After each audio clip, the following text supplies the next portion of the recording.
नमस्कार, मैं हूं अतुल सिंघल। स्वागत है आपका नमो इम्पैक्ट में। दोस्तों, प्रवर्तन निदेशालय ने तीसरा नोटिस दिया है दिल्ली के मुख्यमंत्री अरविंद केजरीवाल को और उनको कहा है कि वो प्रवर्तन निदेशालय के सामने पेश हों। दो जो अभी तक नोटिस गए हैं उनकी अनदेखी अरविंद केजरीवाल कर चुके हैं। अगर तीसरे नोटिस पर भी वो नहीं जाते हैं तो क्या विकल्प हैं प्रवर्तन निदेशालय के पास या क्या होने वाला है, इन सब मुद्दों पर चर्चा करेंगे डॉक्टर नंदकिशोर गर्ग से।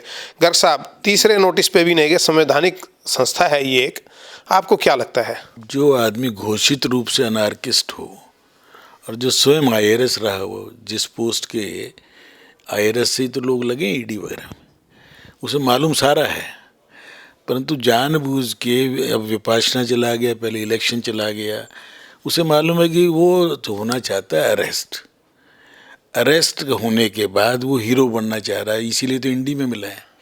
इंडी गठबंधन के 3 लोग इसी श्रेणी में आ गए। अब झारखंड के मुख्यमंत्री को भी तीसरा नोटिस आया है, तेजस्वी यादव को भी तीसरा आया और केजरीवाल को भी। एक को तो शायद छठा आया, किसी को तो शायद तेजस्वी को या झारखंड वाले पर वो समय लेता रहा।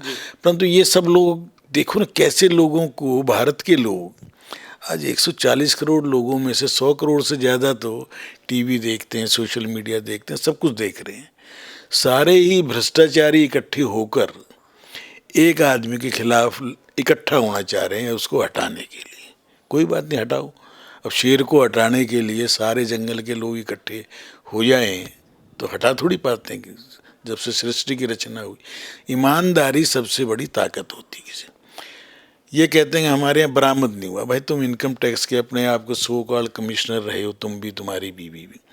बरामदी होना एक एविडेंस के लिए तो चाहिए, परंतु जितना पैसा आ रहा है और खर्च हो रहा है उसको तो आप भी नहीं मना कर रहे।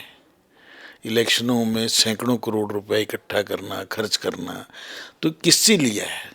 तुम तो पहले क्लाउड फंडिंग करते थे, वेब उस पर भी डालते थे। जैसे ये तो डॉक्टर साहब अलग विषय है, ये जांच का विषय है। सवाल ये है कि उनको नोटिस दिया गया।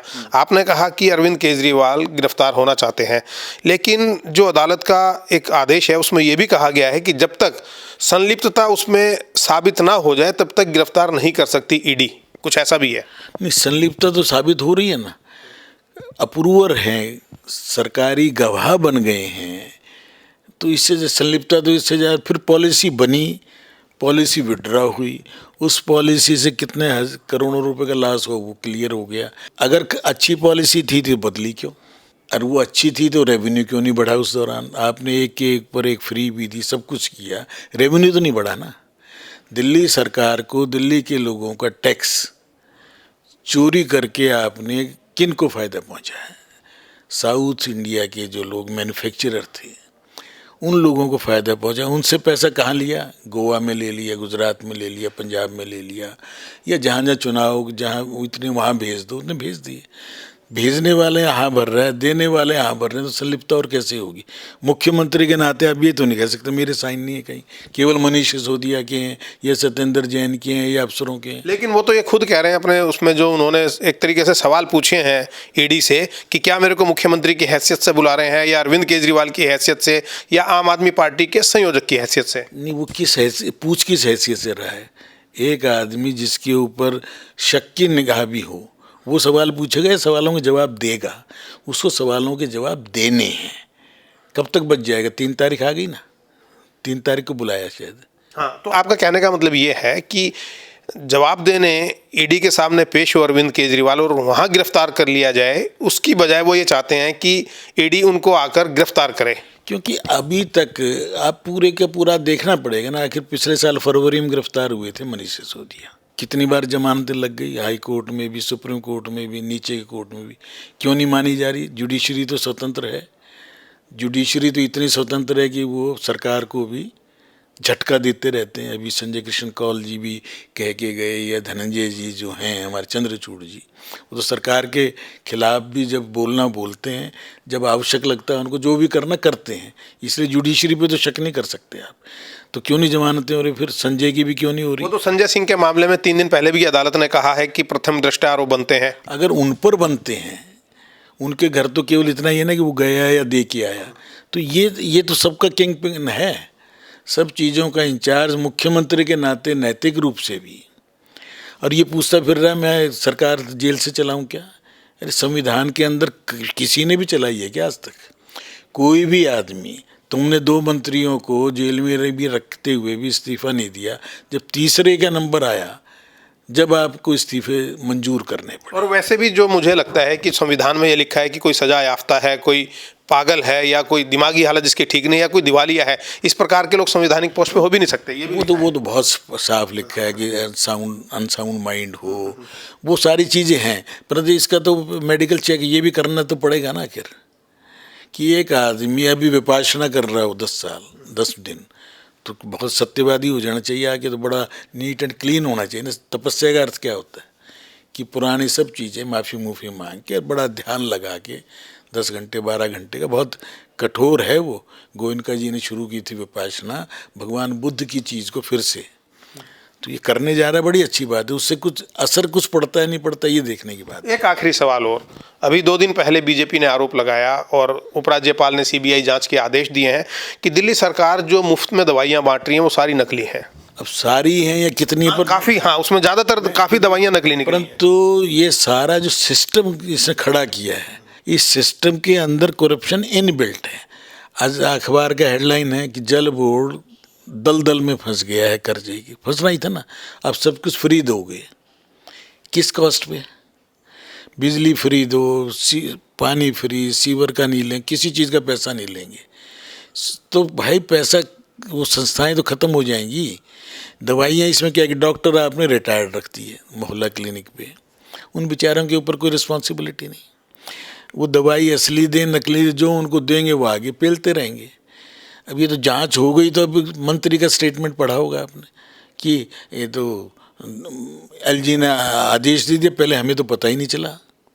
या उसके अंदर जो कौन से पोर्टल से खरीदते हैं उससे ली हुई है ना बैंडेज में भी, अरे कहाँ बैंडेज, पट्टी कोई मान लो, सर्जिकल में और दवाइयों में फ़र्क है। और तो आप तो क्या मेडिसिन का भी जानते हैं, सर्जिकल कोई चीज़ हल्की भी हो तो उससे कंपैरिजन आप लाइफ सेविंग ड्रग से करेंगे क्या?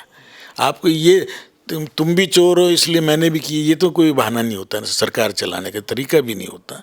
इसलिए आपने जो भी उनको तुरंत भाई विड्रॉ करो पहले तो। वो उन डॉक्टरों का मेरा मानना है पिछले 7-8 साल में नए डॉक्टर नहीं रखे, रिटायर्ड लोगों को ही मिनिमम 40 पेशेंट का 20 रुपये कितना ऊपर पर पेशेंट देते हैं वो दे रहे हैं। जांच जितनी ज़्यादा लिखेंगे और जांच वाले पेमेंट सरकार से लेंगे और उनको कमीशन ये लेंगे। पूरा ढांचा ही करप्शन पे आधारित है। डॉक्टर को ही कह दिया तू अपना कमरा ले ले, उसका किराया ले ले, सारी चीज़ें ऐसी हैं इसकी कोई, क्यों पत्रकार तो कोई जांच नहीं करेगा। पहले पत्रकार खोजी होते थे, पत्रकारों के मुंह बंद कर दिए मालिकों के। पत्रकारों के जब मालिकों का मुंह बंद है रोज ऐड दे दे के, तो बेचारा पत्रकार को नौकरी करनी है, वो स्ट्रिंजर हैं या फ्रीलांसर हैं, वो अपना काम निकाल रहे हैं। पर ये करप्शन का हर आदमी के ऊपर मुझे लगता है दिल्ली को ऐसा बना देंगे थोड़े दिन में कि सारी सड़कें टूटी पड़ी हों, नई बिल्डिंगें लीक कर रही हों, उसके बाद मंत्री आदेश दे रहा 7 दिन में सब सड़कें ठीक कर दो। प्रैक्टिकल बात करो ना भाई। सारा पर्यावरण के कारण गरीब एक बार इस तरह के आदेश दे चुके हैं, लेकिन स्थिति वही डाके 3 पार। कभी ग्रैप 3 लगाते हैं, कभी 2 लगा रहे हैं। आज लेबर क्या करेगी, कहाँ से रोटी खाएगी? अगर घरों में काम नहीं होंगे और फैक्ट्रियाँ चलती रहेंगी और खुली लेबर जिसको रोज़ खाना रोज़ कमाना वो खाली बैठा है। तो ये सारे सिस्टम को मुझे लगता है कि एलजी साहब को और थोड़ा ज़्यादा सक्रिय होना चाहिए। दिल्ली गृह मंत्री भारत सरकार को भी सक्रिय होना चाहिए। और अब इट्स हाई टाइम कि ऐसी सरकार को, निकम्मी सरकार को, पार्लियामेंट के इलेक्शन होने हैं मार्च अप्रैल में, उसी साथ ही दिल्ली विधानसभा को भी इसे गिरफ्तार करें, भंग करें।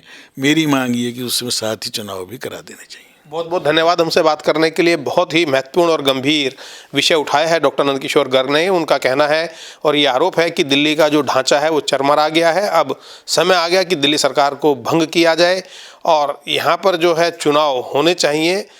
केंद्र के जो चुनाव होने वाले, लोकसभा चुनाव होने वाले हैं, उनके साथ तभी दिल्ली में कुछ हालत सुधरने की उम्मीद की जा सकती है। नमो इम्पैक्ट में आज इतना ही। अगले कार्यक्रम में फिर मिलेंगे। नमस्कार।